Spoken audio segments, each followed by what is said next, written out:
Hai, Assalamualaikum dan salam sejahtera. Bertemu lagi kita dalam siri Nota Bijak bagi mata pelajaran Pendidikan Jasmani tahun 5. Kali ini, kita akan membincangkan tentang Unit 6, Olahraga Asas. Tajuk perbincangan kita adalah lompatan dengan subtajuknya Lompat Terbang. Bersama saya, Cikgu MHS.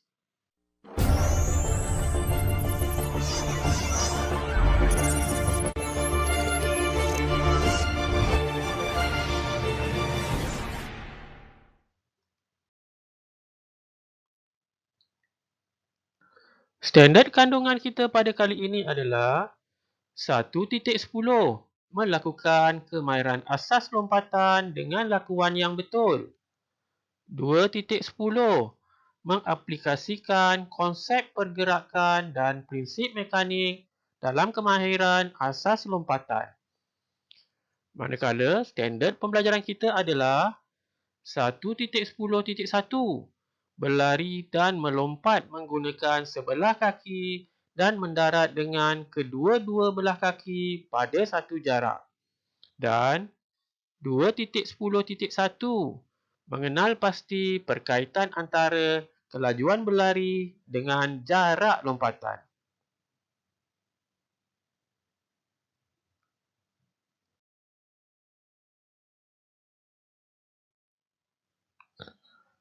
Isi pembelajaran kita pada kali ini adalah merujuk halaman 38 dan 39 buku teks Pendidikan Jasmani dan Pendidikan Kesihatan tahun 5.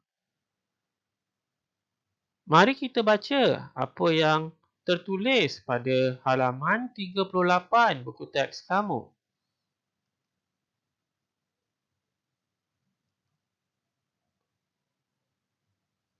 Anggun ialah atlet harapan sekolah bagi acara lompatan. Dia sedang berlatih di bawah pengawasan dan bimbingan Cikgu Sherry. Tiru teknik lompatan Anggun semasa latihan. Berdasarkan penyataan yang kita baca tadi, terdapat dua perkara yang kita akan bincangkan dalam pelajaran kita pada hari ini, iaitu yang pertama, kita akan membincangkan tentang teknik dan fasa-fasa dalam lompatan. Dan kita juga akan membincangkan tentang perkaitan antara kelajuan berlari dengan jarak lompatan.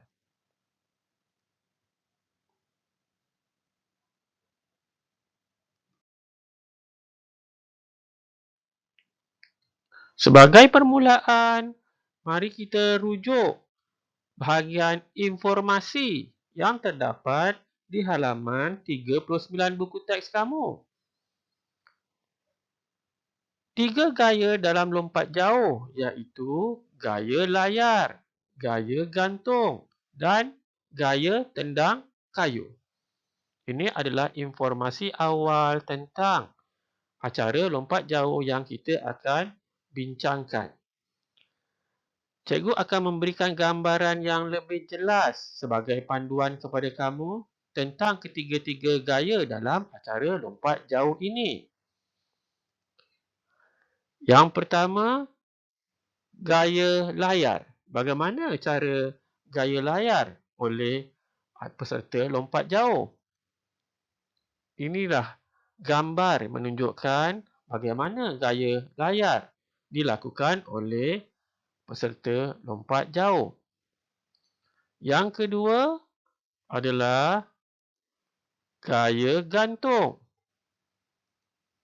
Ini adalah gambaran tentang bagaimana gaya gantung dilakukan oleh peserta lompat jauh. Dan yang ketiga adalah gaya tendang kayu. Ini adalah gambaran tentang bagaimana gaya tendang kayu dilakukan oleh peserta lompat jauh. Ketiga-tiga gaya lompat jauh ini adalah menjadi pilihan peserta-peserta lompat jauh. terpulang kepada keselesaan mereka.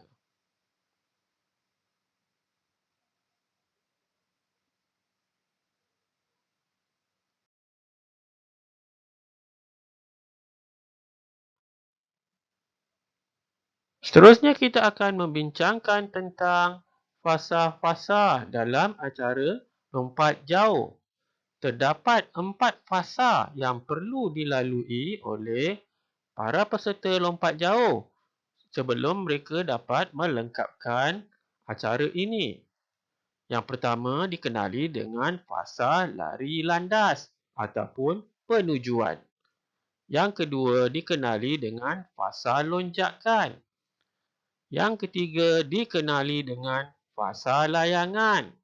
Manakala yang keempat dikenali dengan fasa pendaratan. Mari kita lihat satu persatu bagaimana fasa-fasa ini akan dilalui oleh peserta lompat jauh. Ini adalah gambar untuk fasa yang pertama, iaitu fasa lari landas atau penujuan. Pada fasa yang pertama ini, peserta akan berlari dengan kelajuan yang maksimum tetapi terkawal menuju ke papan lonjak. Seterusnya, fasa yang kedua iaitu fasa lonjakan. Ini adalah gambarannya. Pada fasa lonjakan, peserta akan melonjak dengan menggunakan kaki yang dominan. Sekiranya kaki dominan peserta tersebut adalah kaki kiri, sebagaimana dalam gambar, maka peserta itu akan melonjak menggunakan kaki kiri. Jika kaki dominan peserta tersebut adalah kaki kanan, maka peserta tersebut akan melonjak dengan kaki kanan. Ia bergantung pada keselesaan pelompat di papan lonjak. Seterusnya, kita pergi ke fasa layangan iaitu fasa ketiga dalam acara lompat jauh. Ini gambarnya. Pada fasa layangan, peserta akan mengayunkan kedua-dua belah tangan ke atas. Lihat dalam gambar. Dan yang terakhir sekali, pada fasa pendaratan. Kita lihat gambarnya. Pada fasa pendaratan, peserta akan menghulurkan kedua-dua belah kaki ke hadapan. Ayunkan tangan ke atas dan dibawa ke bawah. Fleksikan lutut untuk mengurangkan hentakan.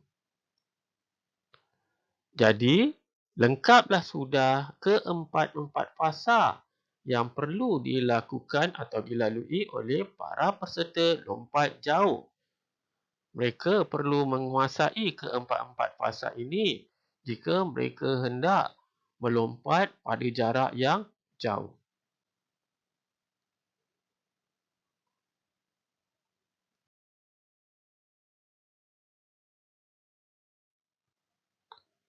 Untuk perbincangan seterusnya, cikgu akan merujuk gambar keseluruhan pada halaman 38 dan 39 di buku teks kamu.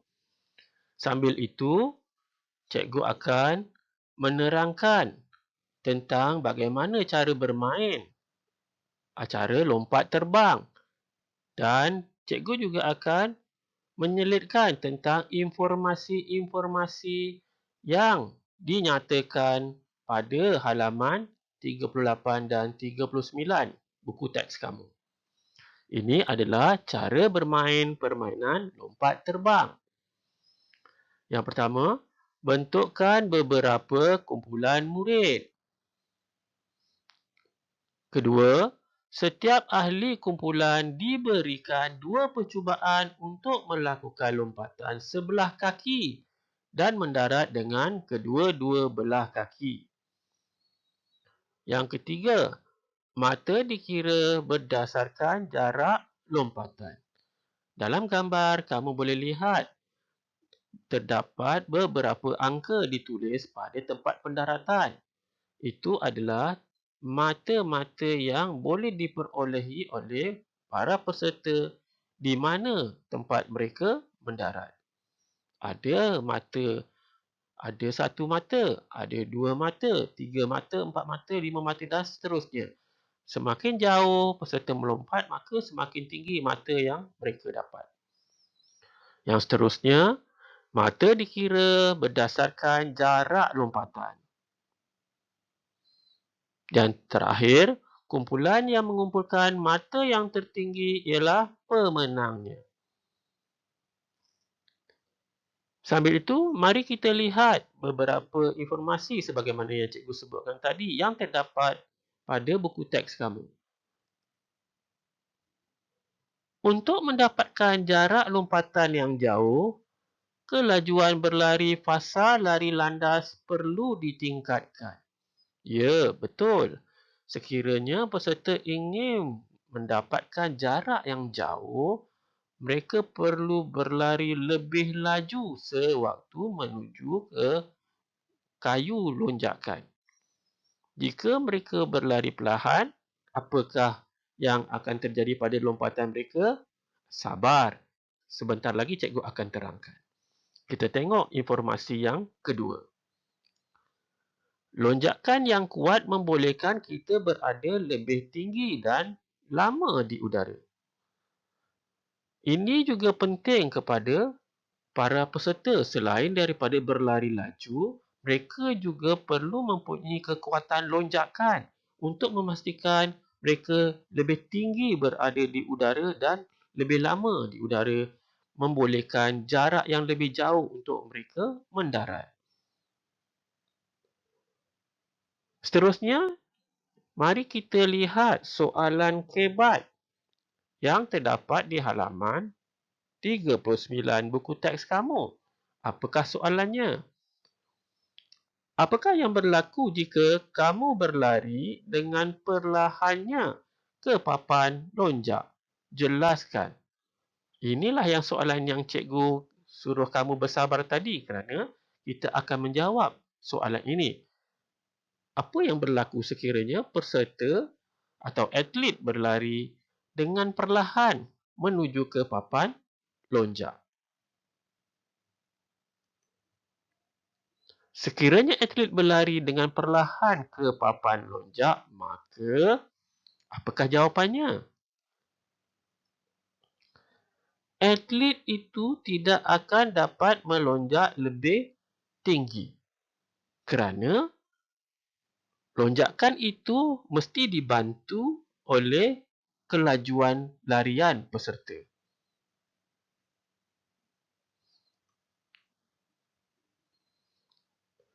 Ini juga menyebabkan atlet tersebut tidak dapat jarak lompatan yang jauh kerana lariannya yang terlalu perlahan.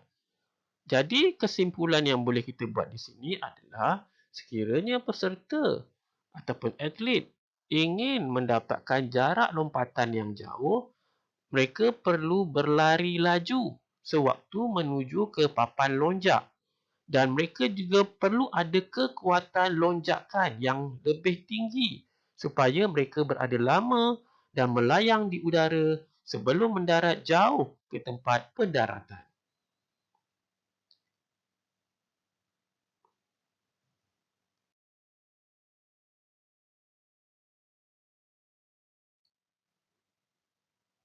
Sebelum menutup perbincangan kita, cikgu ingin menarik perhatian kamu tentang langkah-langkah keselamatan yang perlu diambil kira ketika acara lompat jauh dijalankan. Apakah langkah keselamatan tersebut? Yang pertama, kita perlu memastikan kawasan melakukan aktiviti selamat. Yang kedua, atlet hendaklah memakai pakaian yang sesuai.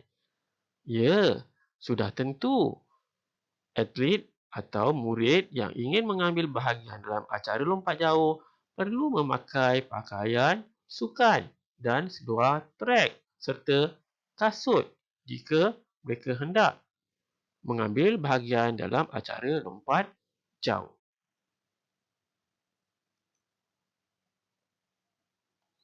Sebelum melakukan lompatan, pastikan tiada sesiapa di kawasan lompatan untuk mengelakkan kemalangan. Kita perlu memastikan ada pengawas yang bertugas di kiri, kanan, di keliling bahagian tempat lompatan supaya tiada murid yang melintas sewaktu peserta sedang membuat larian dan ataupun sewaktu peserta membuat lompatan supaya tiada kecederaan yang berlaku di kalangan peserta dan juga penonton. Pastikan tiada benda berbahaya seperti batu, kaca atau paku di kawasan pendaratan. Kawasan pendaratan adalah kawasan yang berpasir. Jadi kita perlu memastikan terlebih dahulu tiada benda-benda berbahaya, benda-benda tajam yang boleh melukakan atau mencederakan peserta berada di dalam pasir tersebut. Kerana apabila mendarat, peserta pastinya akan mendarat di atas pasir dan jika ada benda-benda yang berbahaya itu, mereka akan tercedera. Dan yang terakhir sekali, yang paling penting, aktiviti ini mesti dijalankan dengan pengawasan guru. Murid-murid adalah tidak dibenarkan sama sekali melakukan apa saja aktiviti di padang tanpa ada guru yang mengawasi mereka.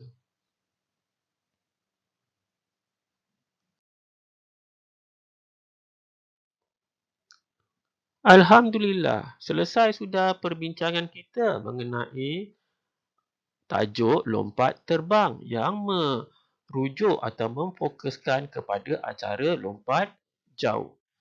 Perbincangan kita pada kali ini adalah menggunakan rujukan buku teks Pendidikan Jasmani dan Pendidikan Kesihatan tahun 5 halaman 38 dan 39.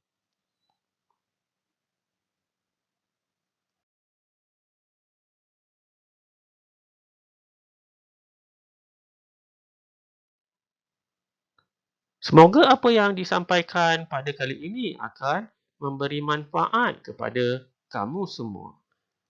Seperti biasa, jangan lupa like video ini dan subscribe my Sana Sini channel. Bahan menarik, murid tertarik, pasti hasilnya terbaik. Bertemu lagi kita pada masa akan datang. Sekian, terima kasih.